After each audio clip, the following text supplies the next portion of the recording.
Bismillahirrahmanirrahim. Assalamualaikum warahmatullahi wabarakatuh. Selamat pagi anak-anak. Berjumpa lagi pada channel Pak Guru SD. Nah, pada video pembelajaran kali ini kita akan belajar tema 4, kewajiban dan hakku. Subtema 3, kewajiban dan hakku dalam bertetangga. Pembelajaran kelima dan 6. Nah, ingat ya anak-anak, sebelum memulai pembelajaran hari ini, kita berdoa terlebih dahulu menurut agama dan kepercayaannya masing-masing, agar proses pembelajaran dan kegiatan kita hari ini dapat dimudahkan. Amin.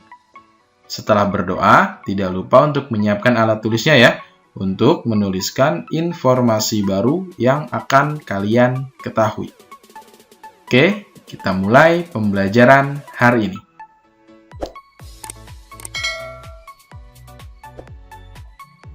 Apakah kamu memiliki hewan peliharaan? Nah, hewan peliharaan itu bisa ayam ya, bisa kucing, bisa burung ya, dan lain sebagainya. Ibu Siti sedang membersihkan teras depan rumahnya. Lantai tampak kotor dan berbau tidak sedap. Ada kotoran ayam di lantai. Sejak pagi sudah 3 kali ibu membersihkan teras. Keluarga Siti tidak memelihara ayam. Ayam tetangga sering masuk ke rumah Siti. Ayam itu juga masuk ke rumah yang lain.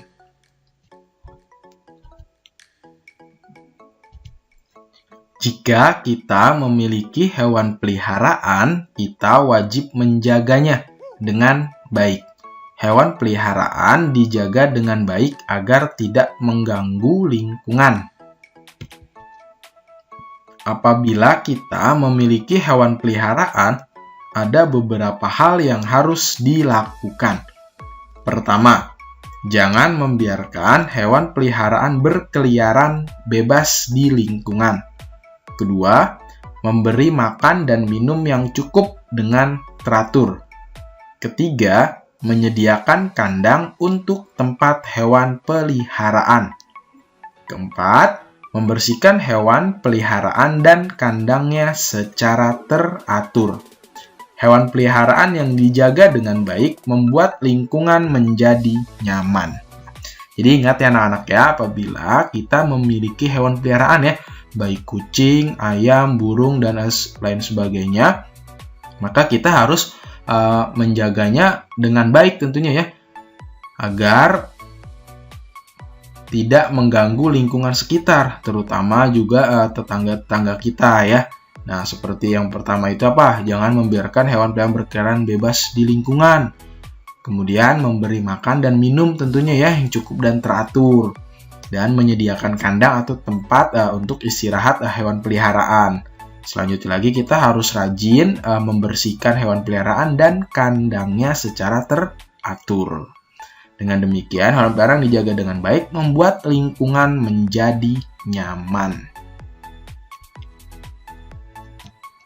Nah, amati teks tentang masalah hewan peliharaan. Nah, yang tadi ya, temukan kalimat penyelesaian masalah. Nah, jelaskan maksudnya.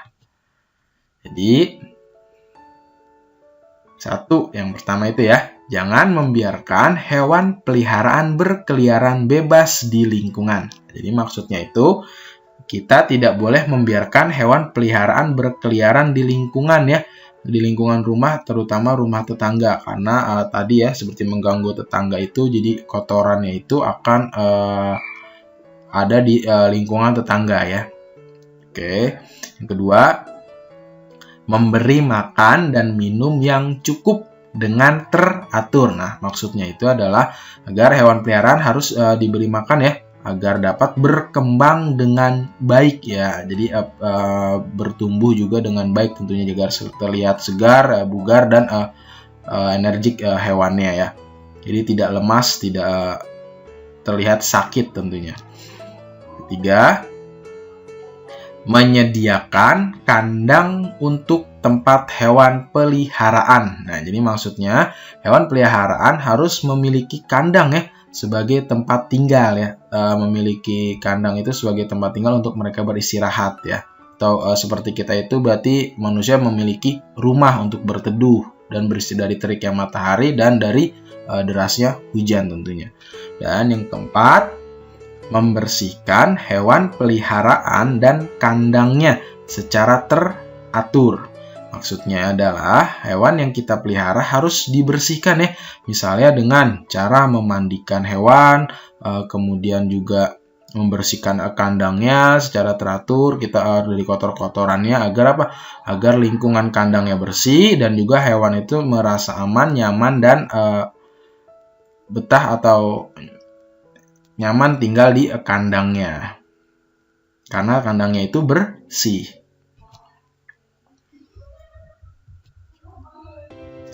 Setiap orang wajib menjaga kenyamanan lingkungan. Apabila kita memiliki hewan peliharaan, ada kewajiban yang harus dilakukan. Nah, apakah kamu memiliki hewan peliharaan? Seperti gambar di bawah ini nih, ada kucing, ayam, burung ya, ada anjing dan ada ikan ya. Ceritakan pengalamanmu tentang memelihara hewan peliharaan. Ceritakan juga kewajiban kita jika memiliki hewan peliharaan. Guru menceritakan seperti ini nih. Aku memelihara seekor ayam jago. Ayam jagoku namanya Jojo. Setiap hari aku selalu merawat ayam jagoku. Setiap hari aku memberi makan ayam jagoku secara rutin. Seminggu sekali aku juga memandikan ayam jagoku. Ayam jagoku juga memiliki kandang untuk istirahat atau tidur ya. Nah, kandang ayam jagoku selalu aku jaga kebersihannya. Merawat hewan peliharaan dengan baik adalah kewajiban kita. Paham ya anak ya? Kalian juga bisa menceritakan hewan peliharaan kalian menurut kreativitas kalian tentunya ya. Dengan bahasa yang baik dan benar. Selanjutnya, Dayu memiliki banyak kelinci. Dayu tidak ingin kelincinya berkeliaran dan mengganggu tetangga. Dayu ingin membuat kandang untuk kelincinya. Dayu membutuhkan banyak bambu. Ayah Dayu memiliki 900 batang bambu. Berapa kira-kira kandang yang dapat dibuat ayah Dayu? Berapa batang bambu yang dibutuhkan ayah Dayu untuk satu kandangnya? Jumlah bambu seluruhnya itu tadi berapa? 900 batang ya. Jika ayah Dayu membuat 10 kandang, maka untuk setiap kandang hanya dapat menggunakan 90 batang bambu. Nah, jadi caranya 900 nih, 900 ini adalah jumlah seluruh batangnya. Nah, ini 10 itu kandang yang ingin dibuat. Nah, dari 10 kandang ini membutuhkan 90 kandang ya. Jadi masing-masing kandang itu membutuhkan 90 ya. Jadi dari 10 kandang itu membutuhkan 900 dan dari satu kandang itu memerlukan 90 batang bambu. Nah, ini buat alternatif jumlah kandang yang berbeda dengan hasil kali 900. Oke, jadi seperti ini caranya ya. Ini alternatifnya. Pak Guru mencontohkannya itu dengan membuat kemungkinannya itu di sini adalah 20. Nah, 20. Kemudian dengan caranya seperti apa? Nah, karena di sini sama-sama ada angka 0 ya. Ingat ya, di belakang ada angka 0 ini satuan ya. Kita coret yang di 900 dulu yang paling belakang angka 0-nya.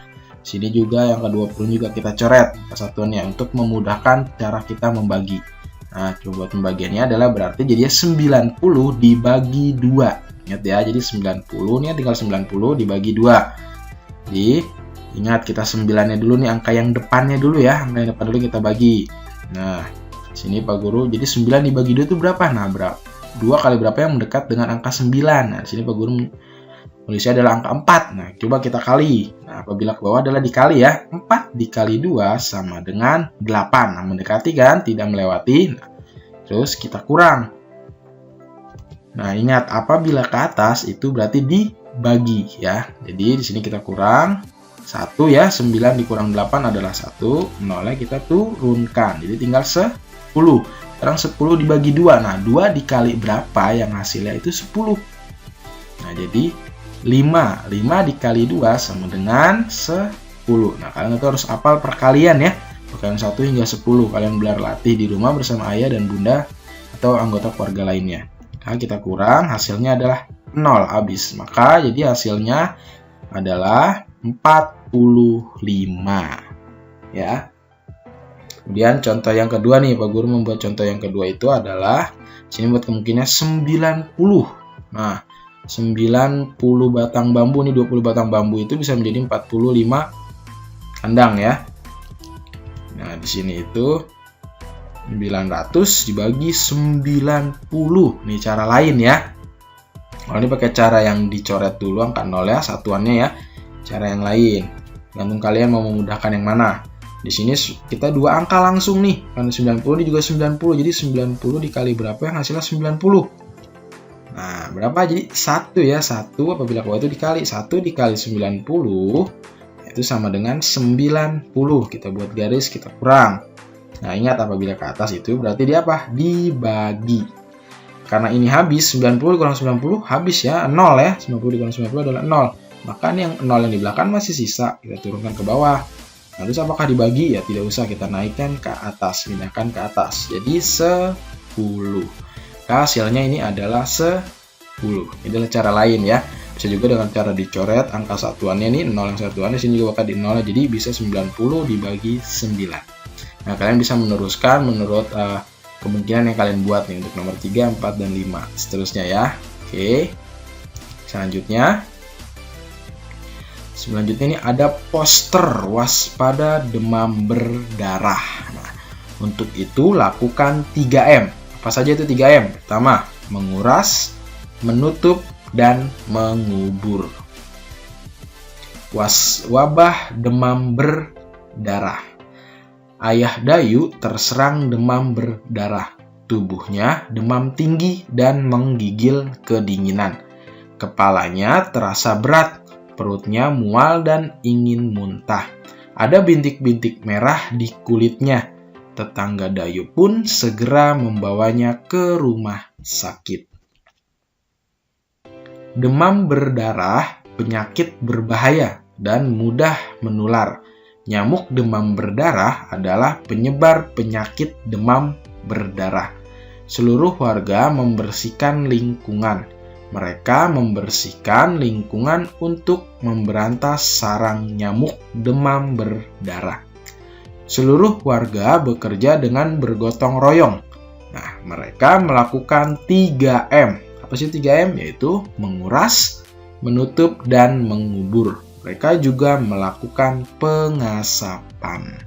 Ingat ya anak-anak ya, apabila kita di rumah itu harus rajin melakukan 3M ya, setidaknya seminggu sekali, seperti menguras, menutup, maupun mengubur. Bisa juga dengan cara mudahnya itu di lingkungan rumah, di rumah saja nih, misalkan kita memiliki bak mandi. Tentunya apa, kita harus rajin setidaknya itu seminggu sekali atau bisa 2 atau 3 hari sekali menguras bak kamar mandi kita. Karena tentu pasti ada jentik-jentik nyamuk tuh ya. Nanti takutnya itu akan berkembang kemudian menjadi nyamuk dan bisa menggigit kita atau menjadi nyamuk demam berdarah, karena kita tidak tahu itu nyamuk demam berdarah atau nyamuk biasa. Untuk menghindari hal-hal yang tidak diinginkan ya, tentunya kita harus melakukan 3M, yaitu menguras, menutup, dan mengubur. 1. Apa masalah yang ada pada teks? Nah, ini ada sebuah pertanyaan nih. Yaitu Ayah Dayu terserang penyakit demam berdarah. Nih, berkaitan dengan teks yang tadi ya. Kedua, apa yang dilakukan warga untuk mengatasinya? Nah, yang dilakukan warga apa tadi? Yaitu membersihkan lingkungan dengan melakukan 3M. Nah, apa itu 3M? Menguras, menutup, dan mengubur ya. Dan juga melakukan pengasapan. 3. Apa yang dimaksud dengan menguras? Apa sih itu menguras? Nguras adalah yaitu membersihkan dan mengganti air di tempat penampungan air. Nah, tadi yang seperti Pak Guru contoh adalah bak kamar mandi ya, apabila kalian memiliki bak. Selanjutnya yang keempat adalah apa yang dimaksud dengan menutup. Apa sih itu menutup? Nah, menutup itu adalah menjadikan semua wadah menjadi tidak terbuka. Misalnya, menutup semua tempat penampungan air agar tidak menjadi sarang nyamuk. Nah, kenapa ditutup? Agar nyamuk itu tidak masuk ke penampungan air kita ya, untuk dia berkembang biak atau menaruh benih telurnya. Oke, selanjutnya, apa yang dimaksud dengan mengubur?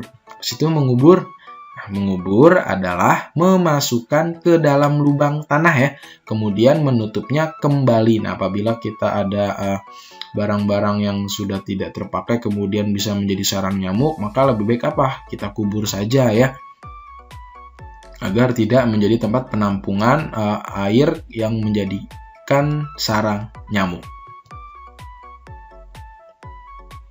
Amati kembali teks wabah demam berdarah. Nah, ini tadi ya, ada kalimat yang menunjukkan kewajiban. Nah, jika kamu memenuhi kewajiban, hak apa yang kamu dapatkan? Nah, itu yang pertama nih ya, seluruh warga membersihkan lingkungan.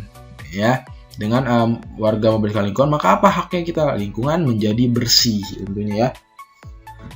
Selanjutnya, mereka membersihkan lingkungan untuk memberantas sarang nyamuk demam berdarah. Nah, setelah membersihkan lingkungan, maka sarang nyamuk tidak ada ya. Jadi kita apa? Lingkungan kita itu menjadi sehat. Ketiga, seluruh warga bekerja dengan bergotong royong. Nah, jadi apa? Pekerjaan menjadi terasa cepat dan ringan. Keempat, mereka melakukan 3M. Apa itu 3M? Yaitu menguras, menutup, dan mengubur. Maka apabila kita melakukan ini semua, lingkungan kita menjadi bersih, lingkungan kita menjadi sehat, dan lingkungan kita juga menjadi asri tentunya, karena tumbuh-tumbuhan menjadi bertumbuh dengan baik, dan juga seluruh warga bekerja dengan bergotong royong, maka apa? Kesatuan dan persatuan akan tercipta tentunya. Lanjut, yang kelima adalah mereka juga melakukan pengasapan.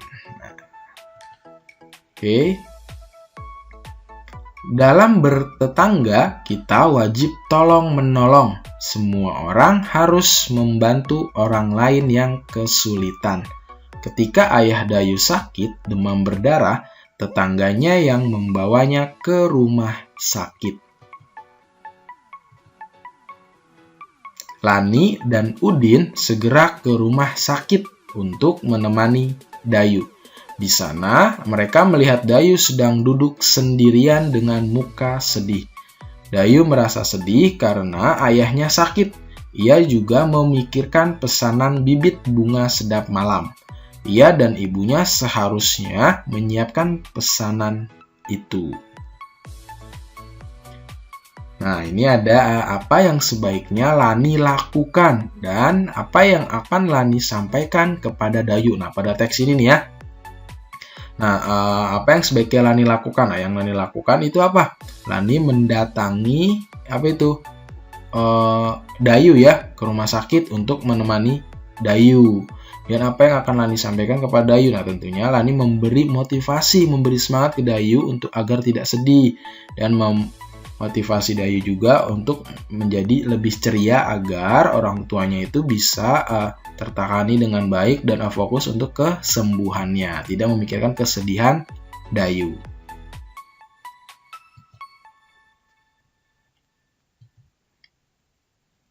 Hari ini, Dayu harus menyiapkan pesanan bibit bunga sedap malam. Lani membantu Dayu menyiapkan semuanya. Lani senang dapat membantu Dayu. Lani pun senang dapat membuat Dayu bergembira lagi.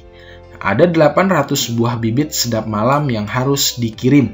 Ibu Dayu sudah menyiapkan beberapa kotak kardus. Setiap kardus harus berisi bunga sedap malam yang sama banyak. Berapa kardus yang dibutuhkan? Berapa banyak bibit dalam setiap kardus? Buatlah dua kemungkinan jumlah kardus yang dibutuhkan dan banyaknya bibit dalam setiap kardus. Nah, untuk kita buat kemungkinannya dulu ya pastinya ya. Oke, seperti ini. Ini ada 800 ya, sudah diketahui ya tadi yang sudah disiapkan ibu itu. Nah, kemudian sini buat kemungkinannya. Nah, sini Pak Guru buat kemungkinan adalah 20. Nah, jadi gimana caranya? Ya, kita cek cara yang mudah ya. Itu karena ini angkanya sama-sama di belakangnya ada 0, angka 20 kita coret dulu angka 0 ya.